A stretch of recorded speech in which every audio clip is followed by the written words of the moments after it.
A antiga Israel queria que Jesus fizesse algo sensacional para provar que ele era realmente o Filho de Deus.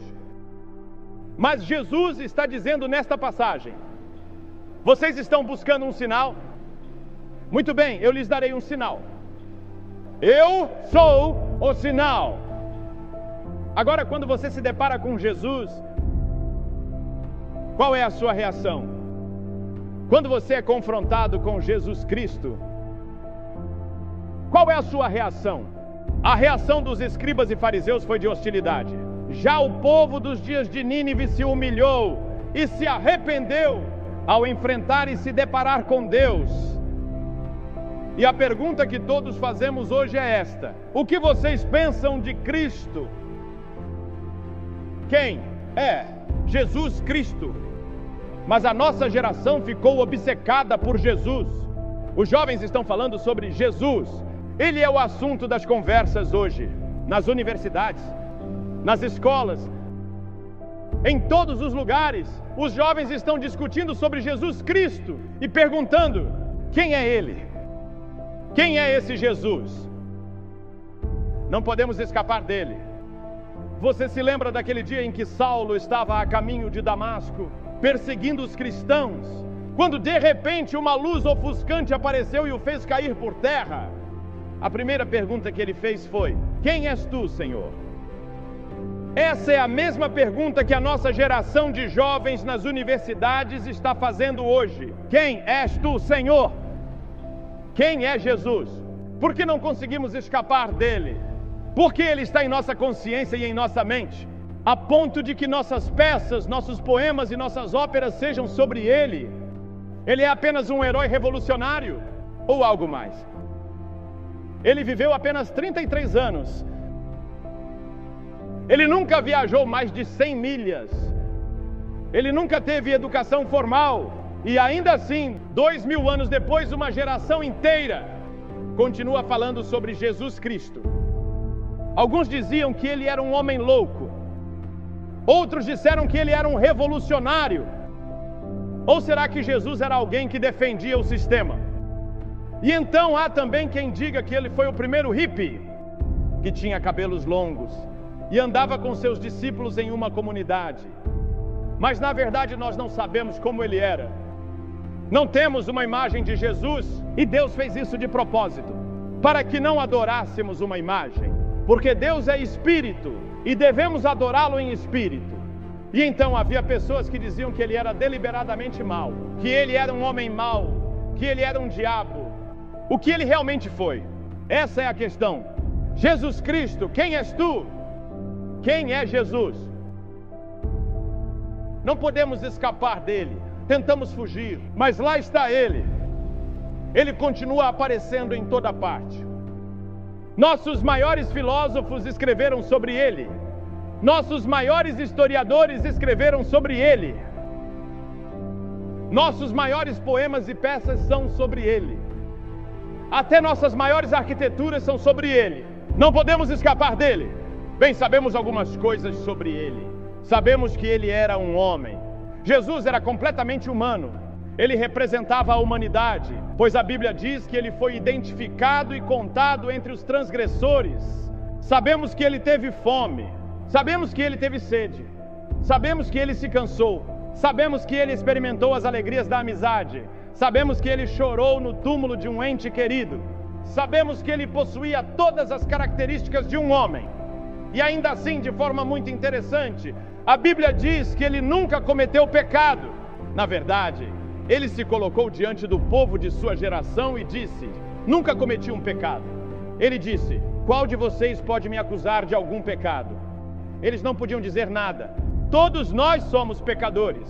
Mas Jesus passou por todo tipo de tentação, assim como nós.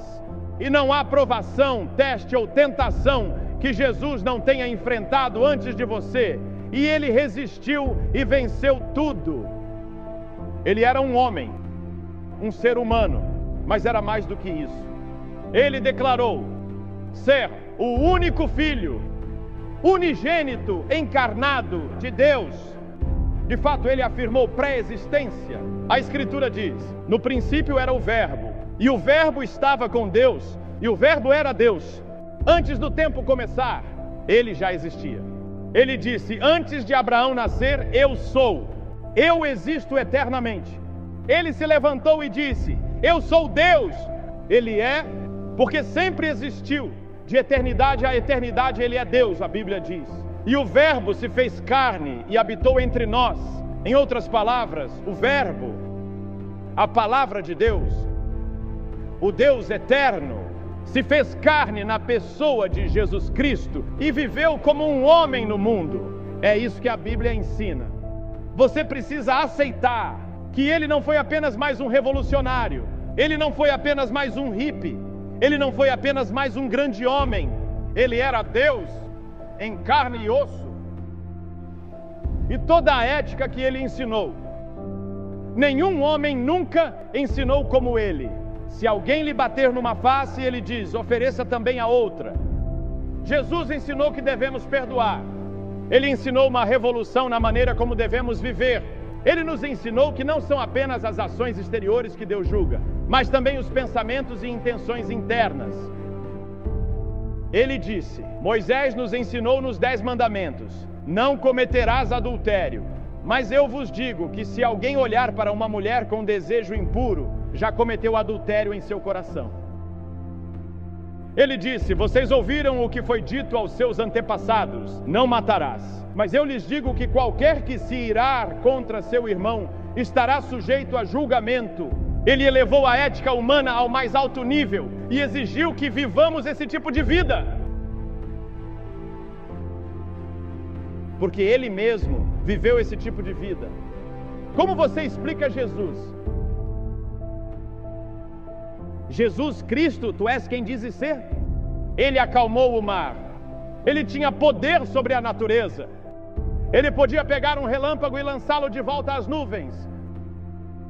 Ele tem poder sobre a natureza. Por quê? Porque ele é o Deus da natureza. São suas leis e elas o obedecem.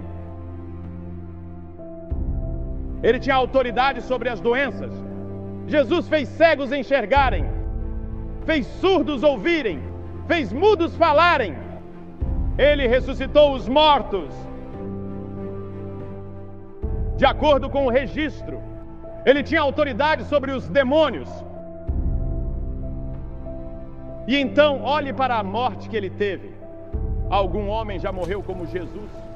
A terra tremeu, as rochas se partiram, os sepulcros se abriram, até mesmo os soldados confessaram: verdadeiramente este era o Filho de Deus. Qualquer um que veja Jesus naquela cruz e não seja tocado tem um coração de pedra.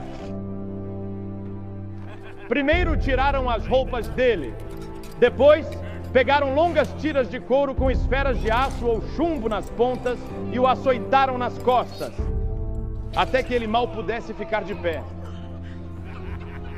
Então colocaram uma coroa de espinhos sobre sua testa e seu rosto começou a sangrar.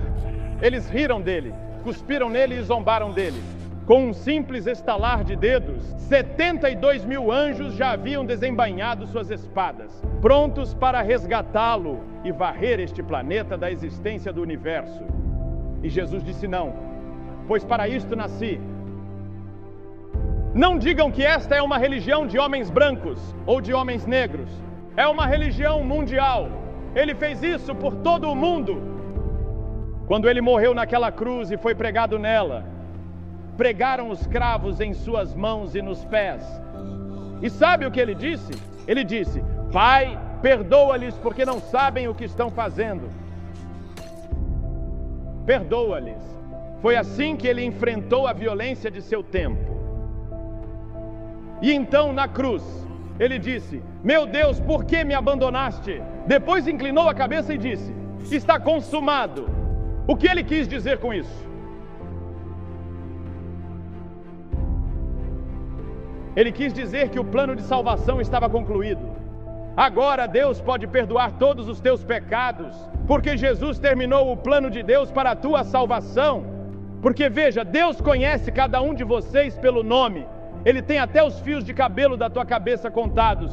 Deus olha para você como se fosse a única pessoa em todo o universo. Ele vê você somente você. E naquela cruz, Jesus teve a capacidade de pensar em você. E Ele te amou o suficiente para permanecer na cruz. Já houve amor maior do que esse?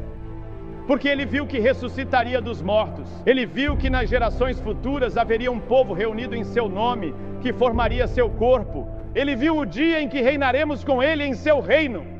Sim, eles o colocaram em um túmulo. E se Ele não tivesse ressuscitado, não haveria evangelho. Jesus Cristo está vivo. E quando foram ao túmulo pela manhã, ouviram a maior notícia que o mundo já conheceu. Ele não está aqui, Ele ressuscitou, Ele está vivo. E o que inspirou os discípulos a pregarem por todo o mundo foi a ressurreição. Eles pregavam em toda parte que Jesus está vivo. E então o que acontece com as pessoas que recebem a Cristo? O que acontece com elas? Tivemos aqui na outra noite um homem que era líder dos Panteras Negras.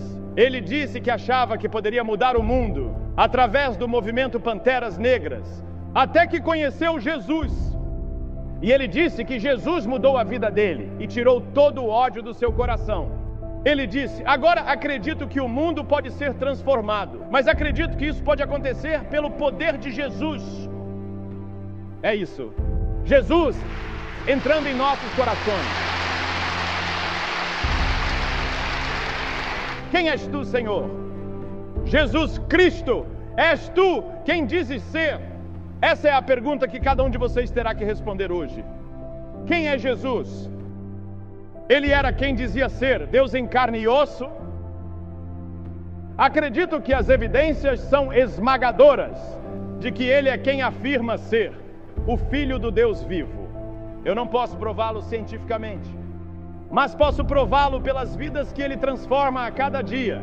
Posso prová-lo porque em meu coração não digo acho ou espero, eu digo sei.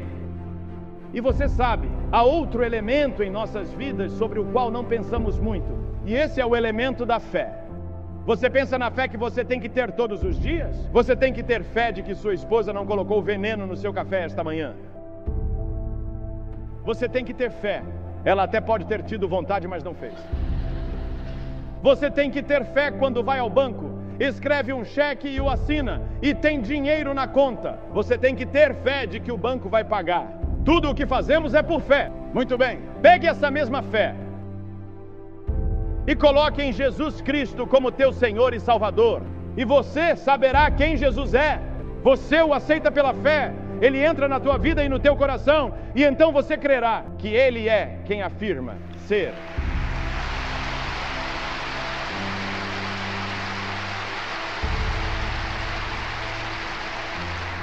Paulo, naquela estrada para Damasco, também fez outra pergunta: o que queres que eu faça, Senhor? E Jesus respondeu: levanta-te e vai. Eu te digo agora, levanta-te e vem a Ele. Aceite-o como teu Senhor, Salvador e Mestre, como Filho de Deus, e Ele entrará no teu coração, perdoará teus pecados e transformará a tua vida.